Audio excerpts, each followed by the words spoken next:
मृतक महिला किसानों का पोस्टमार्टम नहीं कराएंगे किसान नेताओं ने कहा, पहले आरोपी को करो गिरफ्तार। किसानों को हादसे के पीछे साजिश का अंदेशा। किसान नेताओं ने कहा, ट्रक कुछ ही दूरी से चलकर आया और सीधा आकर महिला किसानों को कुचल दिया।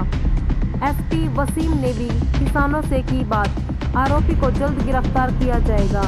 महिला किसानों को कुचलने वाले ट्रक की मैकेनिकल जांच भी कराई जाएगी। घटनास्थल का भी एसपी ने लिया जायजा। पूरे शहर की ट्रैफिक व्यवस्था की भी समीक्षा करने की कही बात।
कनैल जी, हाँ जी, आप लोग साथ जा रहे थे और कैसे ये हादसा हुआ? हाँ जी, ਅਸੀਂ ਸਾਨੂੰ 10 ਦਿਨ ਆਏ ਹੋ ਗਏ ਆਇਆਂ ਨੂੰ। 10 ਦਿਨਾਂ ਦੀ ਅਸੀਂ ਬਾਰੀ ਲਾ ਕੇ ਘਰ ਨੂੰ ਜਾਂਦੇ ਸੀਗੇ।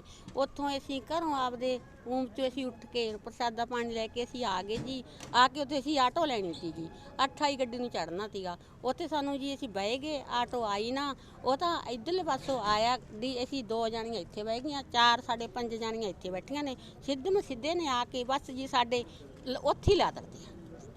ਉੱਥੇ ਅਸੀਂ ਜਦੋਂ ਲਾ ਦਿੱਤੇ ਆ, ਸਾਡਾ ਉੱਥੇ ਰੌਲਾ ਪੈ ਗਿਆ ਵੀ ਆਹ ਕੀ ਬਣ ਗਿਆ, ਕੱਪੜਾ ਲੀੜਾ ਖਿੰਡ ਗਿਆ। ਉੱਥੋਂ ਬਈ 2 ਜਾਣੀਆਂ ਤਾਂ ਉੱਥੇ ਲਾ ਦਿੱਤੀਆਂ, 2 ਜਾਣੀਆਂ ਪੁੱਠੀਆਂ ਪਹਿਲੇ ਪਾਸੇ ਜਾ ਡਿੱਗੀਆਂ। ਉਹਨਾਂ ਨੂੰ ਅਸੀਂ ਚੱਕ ਕੇ ਜੀ ਉੱਥੇ ਆਟੋ ਆਇਆ ਨੇ ਉਹਦੇ ਚ ਪਾ ਲੀਆਂ ਆਟੋ 'ਚ।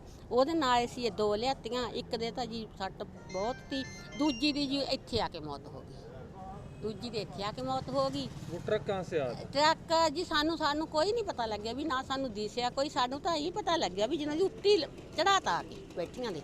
ਸਾਨੂੰ ਜਮੇ ਨਹੀਂ ਪਤਾ ਲੱਗਿਆ ਵੀ ਇਧਰੋਂ ਆਏ ਸਾਈਡ ਤੋਂ ਆਏਗਾ ਵੀ ਉਹਦੇ ਵਿੱਚ ਨਾ। ਤੇ ਅਸੀਂ ਨਹੀਂ ਦੇਖਿਆ ਜੀ, ਸਾਨੂੰ ਤਾਂ ਇਹ ਹੋ ਗਿਆ ਵੀ ਆਹ ਅਸੀਂ ਤਾਂ ਮਾਰਤੀਆਂ। ट्रक स्पीड से आ रहा था या आराम से आ रहा ਸਾਨੂੰ ਜੀ ਜਮੀ ਸਾਡੇ ਤਾਂ ਪਤਾ ਹੀ ਨਹੀਂ ਲੱਗਿਆ ਵੀ ਉਹ ਤਾਂ ਸਾਡੇ ਉੱਤੇ ਬੈਠੀਆਂ, ਸੋਪ ਦੀ ਸਭਾ ਬੈਠੀਆਂ ਦੇ ਉੱਤੇ ਚੜਾਤਾ। था? फिर वो ट्रक चालक भाग गया? ਨਾ ਉੱਥੇ ਹੀ ਖੜਿਆ ਜੀ, ਉੱਥੇ ਖੜ ਹਾਂ ਖੜ ਗਿਆ ਜੀ, ਉੱਥੇ ਖੜ ਗਏ। ਸਾਨੂੰ ਤਾਂ ਅਸੀਂ ਤਾਂ ਕੁਝ ਨਹੀਂ ਹੋਰ ਦੇਖੇ। ਅਸੀਂ ਤਾਂ ਜੀ ਉੱਥੇ ਜੋ ਆਟੋ ਆਏ ਨੇ ਅਸੀਂ ਤਾਂ ਇੱਥੇ ਲਿਆਤੀਆਂ, ਉਹਦੀ ਚੱਕ ਲਈ ਮੈਂ ਤਾਂ ਉਹਨਾਂ ਨੂੰ। ਉਹ ਦੂਜੀਆਂ ਉੱਥੇ ਹੀ ਛੱਡਤੀਆਂ ਅਸੀਂ, ਫਿਰ ਉੱਥੇ ਹੀ ਛੱਡਤੀਆਂ ਜੀ ਅਸੀਂ। ਉਹ ਤਾਂ ਉੱਥੇ ਪਈਆਂ ਤੀਆਂ। ਇੱਕ ਮਾਈ ਸਾਡੀ ਉੱਥੇ ਬਹਿ ਗਈ ਸੀ, ਅਸੀਂ ਉਹਦੀ ਲੈ ਕੇ ਆ ਗਏ ਉਹਨਾਂ ਨੂੰ, ਉਹਦੀਆਂ ਅਸੀਂ ਤਾਂ। ਧੰਨਵਾਦ। जिस तरीके से हादसा हुआ, उस हादसे के बाद पुलिस भी एक्टिव है, एसपी मौके पर आ रहे हैं, कह रहे हैं कि जल्दी से गिरफ्तार कर लेंगे, लेकिन आप लोग कहते हैं कि पोस्टमार्टम नहीं कराएंगे, रीजन क्या है? ਅਸੀਂ ਪੋਸਟਮਾਰਟਮ ਇਸ ਲਈ ਰੋਕਿਆ ਹੈ ਕਿਉਂਕਿ ਸਭ ਤੋਂ ਵੱਡੀ ਜਿਹੜੀ ਦੁਖਦਾਈ ਘਟਨਾ ਸਵੇਰੇ ਵਾਪਰੀ ਹੈ। ਜਣੀ ਅਸੀਂ ਸ਼ੱਕ ਦੇ ਘੇਰੇ ਦੇ ਵਿੱਚ ਆਉਂਦੇ ਆ, ਕਿਉਂਕਿ ਅਸੀਂ ਜਦੋਂ ਮੌਕੇ ਤੇ ਜਾ ਕੇ ਦੇਖਿਆ ਨਾ, ਜਿਹੜੀ ਭੈਣ ਦੇ ਥੋੜ੍ਹੀਆਂ ਸੱਟਾਂ ਨੇ ਗੰਭੀਰ ਬੱਤ ਜਿਹਦੀਆਂ, ਉਹਨੇ ਬਤਾਇਆ, ਉਹ ਲਵੇ ਖੜੀ ਹੈ, ਉਹਨੇ ਦੱਸਿਆ ਵੀ ਇਹ 15-20 ਕਰਮਾਂ ਤੇ ਟਰੱਕ ਖੜਿਆ, ਉੱਥੋਂ ਤੁਰਿਆ ਤੇ ਆ ਕੇ ਸਾਡੇ ਉੱਪਰ ਐਂ ਚੜ੍ਹ ਗਏ। ਸਾਨੂੰ ਨਹੀਂ ਪਤਾ ਲੱਗਿਆ ਵੀ ਕੀ ਭਾਣਾ ਹੈ, ਕੀ ਵਾਪਰ ਗਿਆ। ਕਿਉਂਕਿ ਅਸੀਂ ਇਹ ਸਮਝਦੇ ਹਾਂ ਜਿਵੇਂ ਬੀਜੇਪੀ ਸਰਕਾਰ ਪਿਛਲੇ ਲੰਮੇ ਸਮੇਂ ਤੋਂ ਇਹ ਪੱਤੇ ਖੇਡ ਰਹੀ ਹੈ। ਕਿਉਂਕਿ ਬੇਸ਼ੱਕ ਉਹ ਲਖਵੀਰ ਕੇ ਖੀਰੀ ਦੇ ਵਿੱਚ ਹੋਵੇ, ਚਾਹੇ ਉਰੇ ਹੋਵੇ, ਸਿੰਘੂ ਬਾਰਡਰ ਤੇ ਹੋਵੇ, ਟਿੱਕਰੀ ਬਾਰਡਰ ਤੇ ਹੋਵੇ, ਵੱਖ-ਵੱਖ ਤਰੀਕਿਆਂ ਨਾਲ ਜਾਣੀ ਉਹਨਾਂ ਨੇ ਜਿੰਨੇ ਵੀ ਪੱਤੇ ਖੇਲੇ ਆ। ਹੁਣ ਉਹਨਾਂ ਨੇ, ਅਸੀਂ ਵੀ ਇਹ ਸਮਝਦੇ ਹਾਂ ਵੀ ਇਹ ਵੀ ਇੱਕ ਪੱਤਾ ਹੋ ਸਕਦਾ, ਸਕੀਮ ਹੋ ਸਕਦੀ ਹੈ ਵੀ ਜੇ ਕਿਸਾਨਾਂ ਨੂੰ ਲਾਠੀ ਚਾਰਜ ਕਰਾਂਗੇ, ਜ਼ਿਆਦਾ ਰੌਲਾ ਨਾ ਸ਼ਾਇਦ ਪੈ ਜੇ, ਸ਼ਾਇਦ ਇਸ ਤਰ੍ਹਾਂ ਕੁਚਲ ਕੇ ਲੋਕਾਂ ਦੇ ਮਨਾਂ ਦੇ ਵਿੱਚ ਵੱਡੀ ਦਹਿਸ਼ਤ ਭਰੀ ਜਾਵੇ, ਲੋਕਾਂ ਦੇ ਮਨਾਂ ਦੇ ਵਿੱਚ ਵੱਡਾ ਡਰ ਭਰਿਆ ਜਾਵੇ, ਤਾਂ ਕਿ ਲੋਕ ਇੱਥੇ ਆਉਣੋਂ ਬੰਦ ਹੋ ਜਾਣ, ਅੰਦੋਲਨ ਫੇਲ ਹੋ ਜੇ।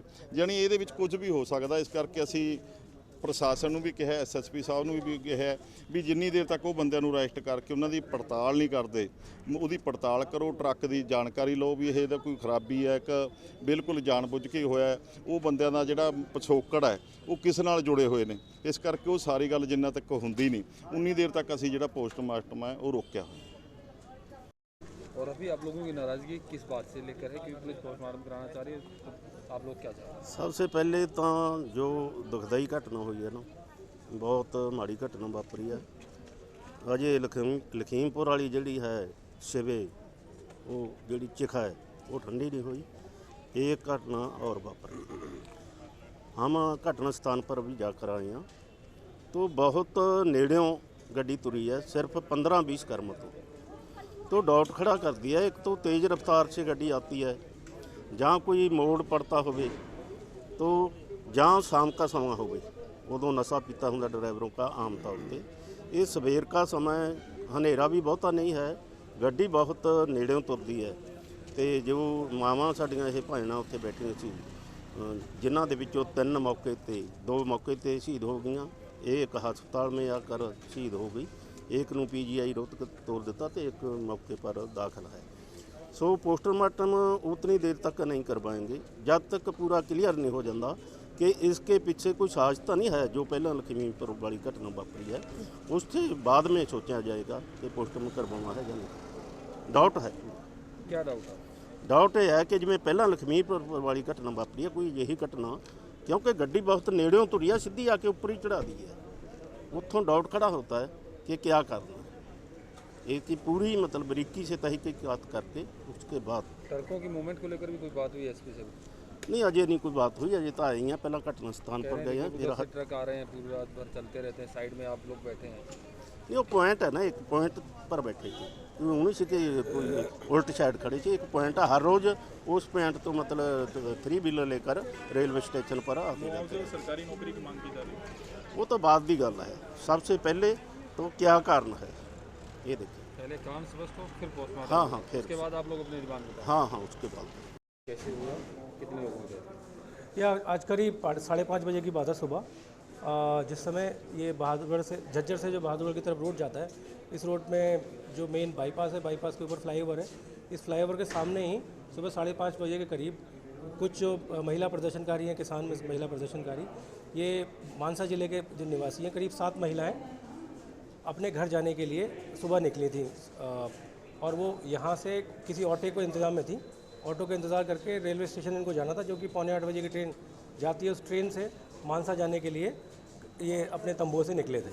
तो यहाँ इसी फ्लाईओवर के नीचे जो डिवाइडर है, उस डिवाइडर के पास बैठ के ये ऑटो का इंतज़ार कर रहे थे। तो ये एक ट्रक जो कि झज्जर की तरफ से, इसमें के कंस्ट्रक्शन का मटेरियल भरा हुआ है, डस्ट, वो आया और वो अनियंत्रित था और उसने उसको टक्कर मार दी और डिवाइडर के ऊपर वो चढ़ गया और टक्कर मारी है। तो इन जो 7 महिलाओं में से इसमें 3 महिलाओं को बहुत ज़्यादा चोट आई। 2 महिलाओं की मौके पे ही मृत्यु हो चुकी थी और एक महिला को यहाँ सिविल हॉस्पिटल लाते समय उनकी मृत्यु हो गई। इसके अलावा जो एक महिला है जिनकी टांग में चोट लगी है, उनको PGI रोहतक रेफ़र किया गया है। बाकी लोग जो हैं उनको थोड़ी बहुत मामूली चोट आई थी, उनके उपचार के बाद उनको डिस्चार्ज किया जा रहा है। तो ट्रक चालक की क्या स्थिति है? जो ट्रक चालक है मौके पे दुर्घटना के बाद इमीडिएटली वहाँ से मौके से भाग गया था। उस ट्रक की पहचान करके वो किसके मालिक हैं, उसके अलावा ट्रक पे ड्राइवर कौन था, पुलिस ने उसकी पहचान कर ली है और उसके संबंध में उसको राउंड अप करने के लिए टीमें भेजी गई हैं। अभी जिस तरह की बात सामने आ रही, पोस्टमार्टम नहीं कराया जाएगा, किसानों की तरफ से बात कही जा रही है, मुआवजे की बात की जा रही है, क्या स्टेप? ये पोस्टमार्टम, क्योंकि अभी तक ये दुर्घटना का मामला है, सुबह सुबह एक अंधेरा भी था और उस जगह रोड भी कुछ ख़राब है। बाकी ट्रक में ड्राइवर की क्या हालत थी, एक बार पूछताछ के बाद क्लियर स्थिति हो पाएगी, तो उसकी एक बार पहचान के बाद में, राउंड अप होने के बाद में हम बेहतर स्थिति में बता पाएंगे।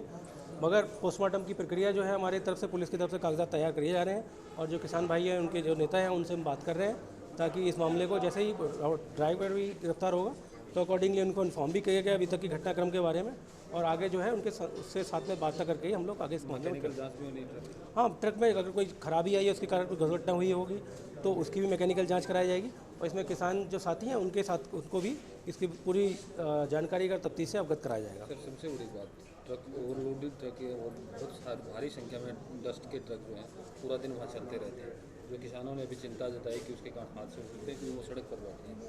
लगातार इस तरह के हादसे और ट्रकों के कारण जो सड़कें भी टूट रही हैं, उनके ऊपर कोई अभियान नहीं चलाएगा अभी?